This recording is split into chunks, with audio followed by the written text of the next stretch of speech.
now we've done all the heavy lifting. We have the measure of all the angles around a unit circle, and we have the values of cosine and sine for that first quadrant of a unit circle.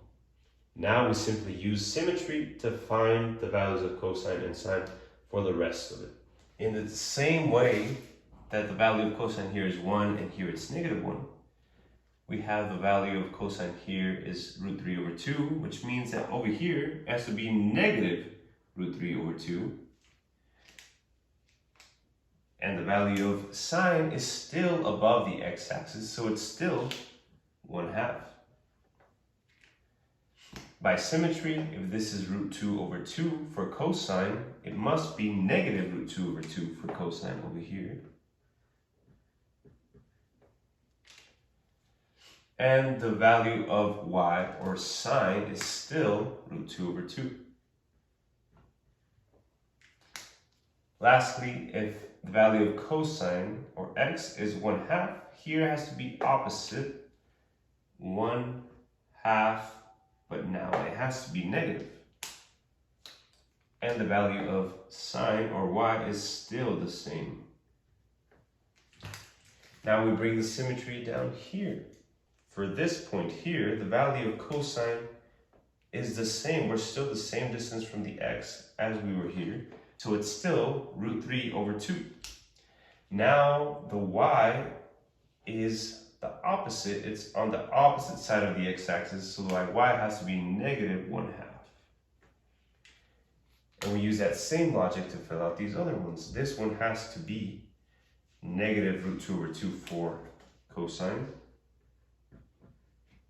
And the y has to be negative root 2 as well now, since it's on the bottom.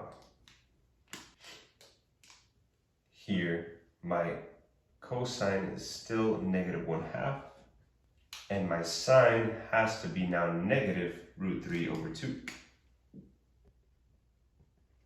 And we use that same logic to find these values over here. Now the cosine is going to go from a negative value to a positive. And now the y values are going to stay the same.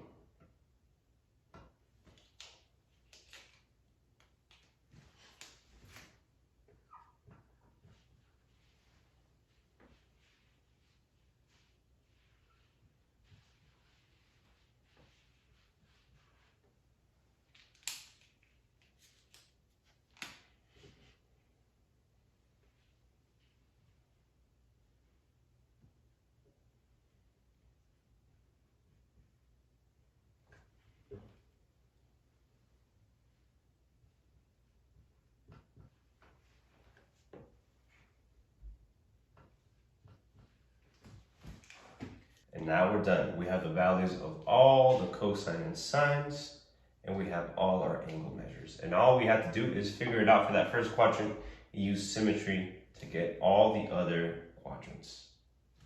And finally, we see that the circumference of the circle with radius 1 traces out the shape of our sine curve and of our cosine curve. Be sure to like and subscribe for more.